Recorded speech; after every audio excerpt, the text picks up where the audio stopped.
आज used to पर specific point of view से बात करेंगे। यूज्ड टू एक मॉडल है, यूज्ड टू जनरली एक मॉडल है, ज्यादातर लोग इसको इसी तरह से जानते हैं, इसे मॉडल पढ़ा जाता है। लोग इसे जनरली मॉडल को मोडाल पढ़ते हैं, मोडाल, बट ये भी गलत है, आप ये भी जान लीजिए। It is called what? Model. ठीक, यूज टू को लेकर एक कॉन्सेप्ट डेवलप है कि यूज टू क्या बताता है? Past routine action, past routine action as usually हम जो जानते हैं सब चीजों के बारे में। ठीक है, किताबों में इसी तरह से पढ़ लेते हैं, पास्ट रूटीन एक्शन को बताता है। और एक बात और जानते हैं यूज टू के बारे में कि यूज टू हैबिट भी बताता है। ठीक, हैबिट भी किस तरीके से आती है? दो तरीके से हैबिट आ जाती है। वो हैबिट कैसे दिखाई जाती है कि अगर ये इज एम और आर के साथ आ जाए और फिर यूज टू लग जाए तो हम वर्ब आईएनजी फॉर्म में ले लेते हैं। ये वर्ब के आईएनजी फॉर्म जनरली जेरेंड कहलाती है। ठीक है, इसी तरह से अगर पास्ट में लिखना हो तो हम क्या कर लेते हैं? Was, were plus used to verb ING form. ये हो गया क्या? पास्ट की बात करना। कुछ इस तरह से ये प्रेजेंट के लिए होता है। ये क्या डिनोट कर रहा है?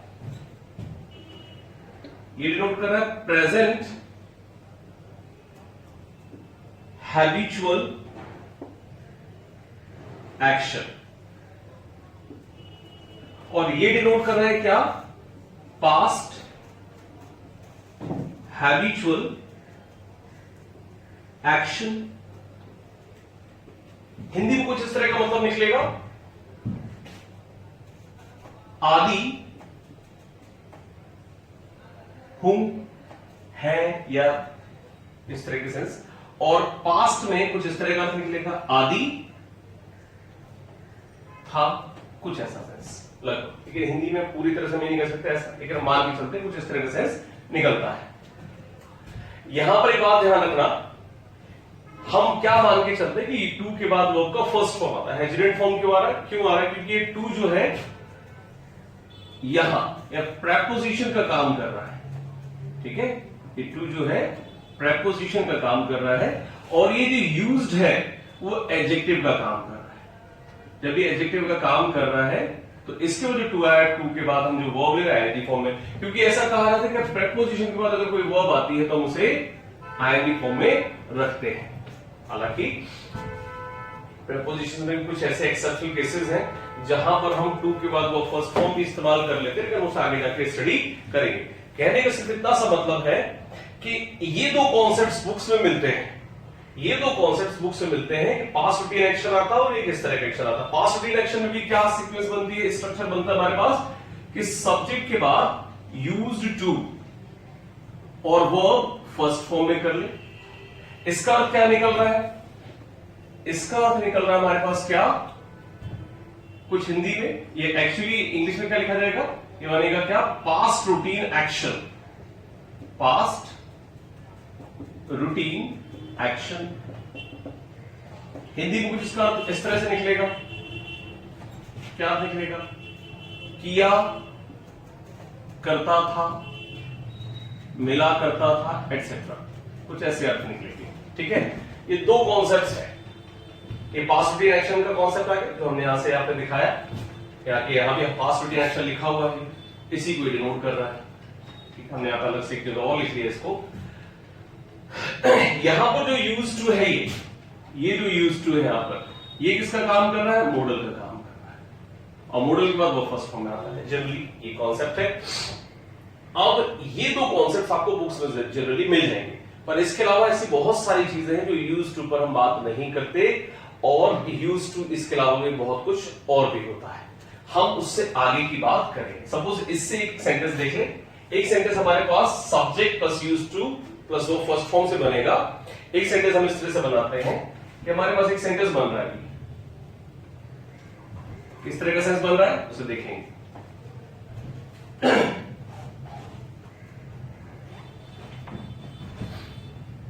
हमारा सेंटेंस बन रहा है पहला क्या,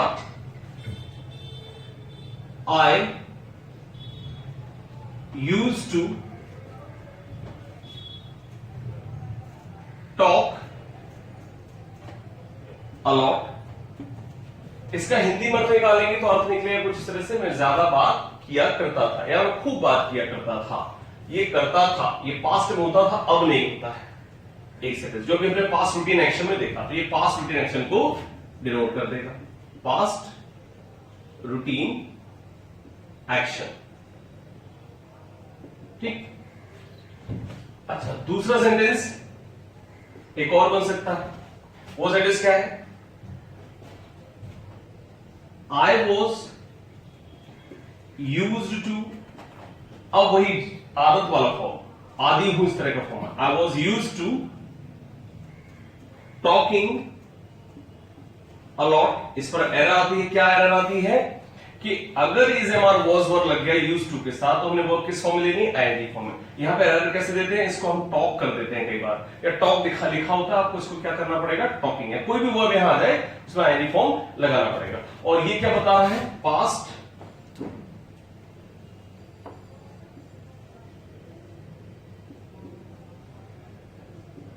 हैबिट को दिखा रहा है। ठीक है, प्रेजेंट में भी चल सकता है, इस तरह का सेंटेंस प्रेजेंट में भी बन सकता है। अगर मैं बनाना चाहूं सेंटेंस बनेगा क्या, I am used to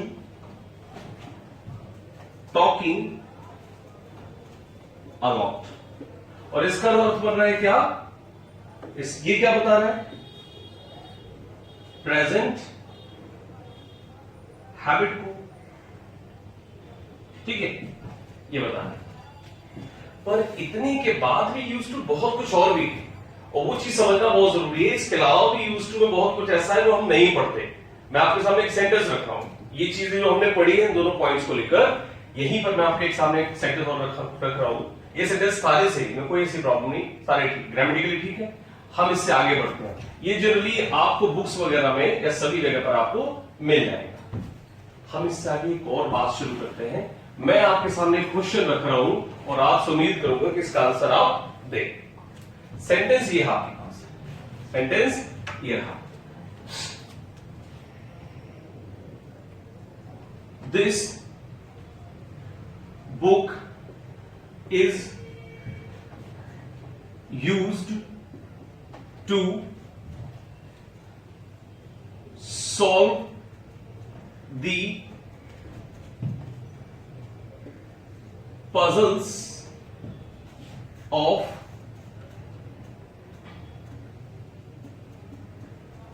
maths. अब एक बार क्या जैसे आंसर पूछने की बात करूंगा मैं आपसे कि ये सेंटेंस सही लिखा है गलत लिखा है। एवरीबॉडी विल से व्हाट, कि सर सॉल्व गलत है, इस सॉल्व को उठाकर क्या कर दीजिए, सॉल्विंग, तब जाके सेंटेंस ठीक हो जाएगा। लेकिन एग्जैक्टली ऐसा नहीं करेंगे।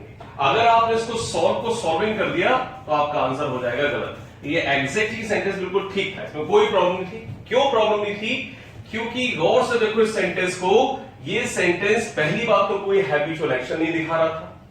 दूसरी बात इसमें ये प्रॉब्लम थी कि सेंटेंस किसी भी तरीके से यूज टू को एडजेक्टिव नहीं दिखा रहा, और ना ही इस टू को प्रीपोजिशन दिखा रहा है, तो हम इसमें आईएनजी फॉर्म लगाए। एक्चुअली ये सेंटेंस क्या था, गौर से देखें सेंटेंस को, ये पूरा का पूरा सेंटेंस पैसिव वॉइस में था, इसीलिए इसमें हमने वर्ब की फर्स्ट फॉर्म लगाई। अब प्रॉब्लम ये क्या आती है कि सर पैसिव वॉइस क्या होता है, क्वेश्चन ये भी बनता है हमारे सामने। तो पैसिव वॉइस जहां पर हम किसी से कोई काम, जो इसमें होता है कि सब्जेक्ट कोई काम नहीं करता बल्कि subject active voice inactive condition आ जाता है, जैसे किसी के द्वारा कोई काम किया गया। इसको जैसे एक सेंटेंस के रूप समझे, जैसे I do the work, I do the work. इस सेंटेंस का पैसिव वॉइस बनाऊंगा तो बनेगा क्या, सब्जेक्ट को ऑब्जेक्ट, ऑब्जेक्ट को सब्जेक्ट बनाना पड़ेगा, तो ऑब्जेक्ट हमारा यहां आएगा तो बन जाएगा सब्जेक्ट। ये सेंटेंस एक्टिव में, इसका पैसिव ये रहा, the work is done by me, ये बना दिया हमने। पैसिव वॉइस ये है, यहां पर कैसा दिखा रहा है सब्जेक्ट एक्टिव, मैं यह कार्य करता हूं, और यहां पर क्या बन गया सेंटेंस, यह कार्य मेरे द्वारा किया जाता है। अच्छा, पैसिव वॉइस को समझने के लिए, इस पॉइंट सेंटेंस को समझने के लिए पैसिव वॉइस समझना है क्या होता है। एक सेंटेंस उदाहरण एक एग्जांपल के तौर पर था, अब पैसिव वॉइस को 4 लाइन में समझने की कोशिश करें। सामान्य तौर पर ये होता है, क्या होता है कि बी की किसी भी फॉर्म के बाद वर्ब थर्ड फॉर्म में दिखाई दे। बी का मतलब is, am, are, was, verb, is, am, are, was, verb, ये तीनों फॉर्म्स, ये जो वर्ब की 5 फॉर्म्स है, इनके बाद जो थर्ड फॉर्म में दिखाई दे, जनरली पैसिव वॉइस। जनरली का मतलब कभी कभी कुछ और भी चीजें भी है जहां पैसिव वॉइस हम नहीं देखते, लेकिन सामान्य तौर पर हम मान के चलेंगे। बी खुद आ जाए, एक बी का फॉर्म ये, एक बी खुद, जैसे can be done, should be done, और वर्ब थर्ड फॉर्म में दिखाई दे तो पैसिव वॉइस। इसी तरह से बीइंग और वर्ब थर्ड फॉर्म में दिखाई दे, जैसे इट हैज बीन डन, ठीक है, आई हैव बीन इनवाइटेड, ये सब। इसके अलावा एक और, बीइंग के बाद भी वर्ब थर्ड फॉर्म में दिखाई दे तो ये भी पैसिव वॉइस है। इतना समझ लीजिए अभी। अब सेंटेंस यहां पर आइए, this book is used to solve the puzzles of maths. ये सेंटेंस में कहीं भी यूज्ड टू हैबिट नहीं दिखा रहा था, बल्कि यूज्ड टू पर यहां पे यूज अलग है और टू अलग है। यूज्ड का मतलब क्या निकल रहा है, ये वो पैसिव वॉइस की, इसको पैसिव वॉइस में माना जाना चाहिए। इसका एक्टिव वॉइस क्या बनेगा आपको बता दूं, इसका एक्टिव वॉइस इस तरह से बनेगा, कोई व्यक्ति है जो इस तरह के काम कर रहा है कि मैथ्स, इस बुक का प्रयोग मैथ्स के पजल्स को सॉल्व करने के लिए कर रहा है। अब इसका हम एक्टिव सेंटेंस बनाते हैं, तो इस सेंटेंस का एक्टिव फॉर्मेट यानी कि एक्टिव सेंटेंस क्या बनेगा, एक्टिव सेंटेंस। तो सेंटेंस हमारे पास निकल कर आएगा क्या, मैं ही अपने लिए कर लेता हूं, I use this book, I use this book to solve the puzzles of maths। अब आपसे करना क्या आपने कि इस सेंटेंस का पैसिव वॉइस बना के देखो। दिस बुक हो गया सेंटेंस के लिए इस वर्ब का ऑब्जेक्ट, तो दिस बुक आ गया यहां, और सेंटेंस प्रेजेंट इंडेफिनिट का था तो इज आर एम, जैसे प्रेजेंट इंडेफिनिट को बनाने के लिए हम इज आर एम लगाते हैं तो इज आ गया, और यूज को मैं थर्ड फॉर्म लिख दिया, सो बना क्या, दिस बुक इज यूज्ड, और ये पूरा पार्ट हमने उठा के ऐसे रख दिया। और चाहे तो आप इसमें अगर देख सकते हैं तो बाय मी भी जोड़ सकते थे तो और आपको समझ में आ जाता, हालांकि बाय मी लिखना कोई जरूरी नहीं था। So this book is used to solve the puzzles of maths by me। इसमें used to जो हम ज्यादातर मान के चलते हैं कि is are was were used to आ जाए तो वो by me फॉर्म में डाल देना चाहिए, ऐसा कतई नहीं है।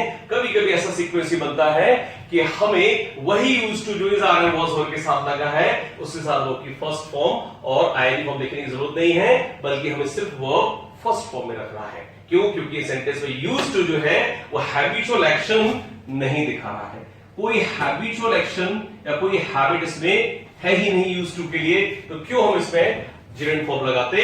ये यूज टू पैसिव वॉइस का सेंस था और दूसरी चीज को कोई आदत भी नहीं निकल रही थी, तो किस वजह से हम इसमें आईएनजी फॉर्म लगाते। दैट मींस टू से कई बार हम ये मान के चल देते हैं कि is are and was verb के बाद यूज्ड टू आता है वो आईएनजी फॉर्म में लगा देते हैं, तो ऐसा नहीं करना है, आपको वो फर्स्ट फॉर्म में ही रखनी है। और इस बात का भी ध्यान रखना है क्या कहीं वो सेंटेंस पैसिव वॉइस में तो नहीं, अगर पैसिव वॉइस में है तो उसी is are and was verb used to के साथ सॉल्व जो आएगा या कोई भी वर्ब आएगी वो फर्स्ट फॉर्म में रहेगी। और अगर हैबिचुअल एक्शन दिखाई दे रहा है तो वो किस फॉर्म में आएगी, आईएनजी फॉर्म, किसके बाद, is are and was verb used to के बाद। इतना हमें दिखाई देता है। एक बात जो हम नहीं जानते वो एक चीज ये भी है कि हमेशा में लकीर के फकीर नहीं बनना चाहिए। कई बार क्या होता है कि इस तरह के कॉन्सेप्ट्स होते हैं, उनको भी समझना चाहिए। अगली बात पर आते हैं, अगली बात समझिएगा, that is again very important.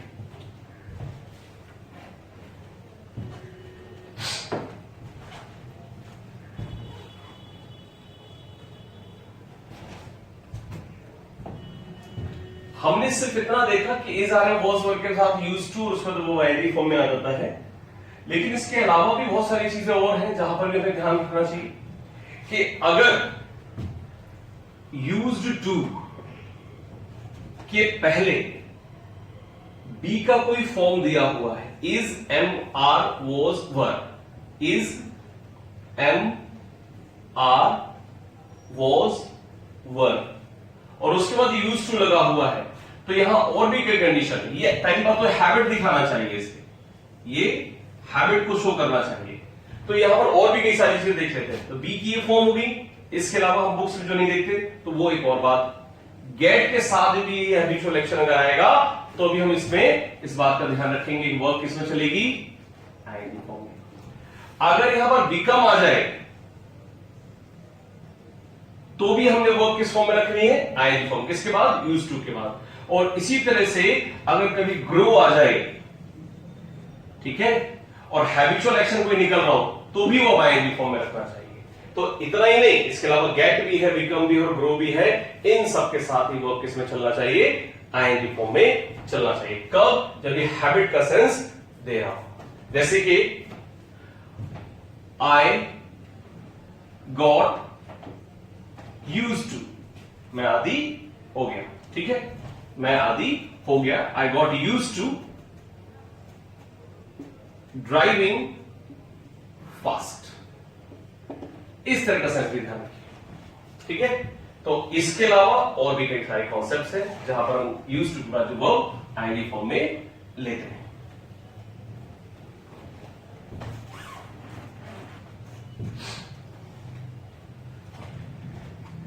एक बात और जान लेते हैं।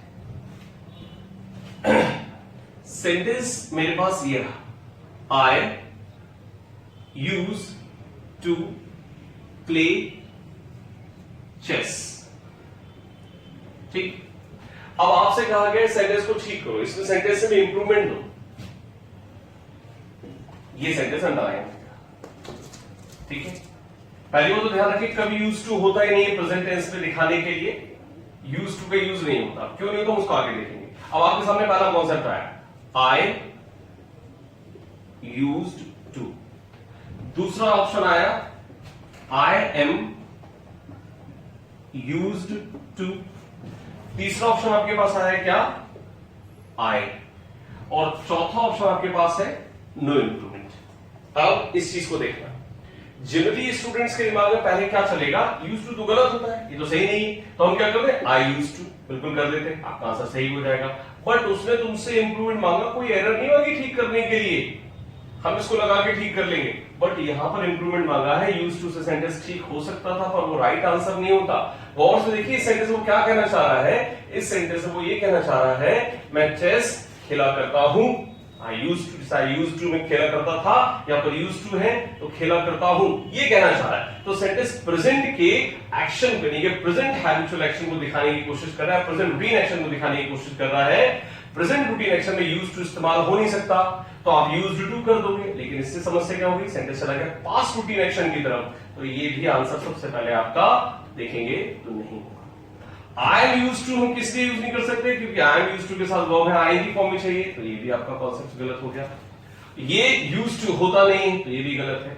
आपको सिर्फ क्या लेना है, आई प्ले चेस, यहां पर ये पूरा कॉन्सेप्ट कट जाएगा और इसी का सिर्फ हमें क्या लिख देना है, आई प्ले चेस। क्यों, क्योंकि हमने कई बार पढ़ा है प्रेजेंट रूटीन एक्शन या प्रेजेंट हैबिचुअल एक्शन, इसको हम कभी कभी हैबिचुअल एक्शन भी किताबों में लिखा देखते हैं, पर रूटीन एक्शन ज्यादा अच्छा है।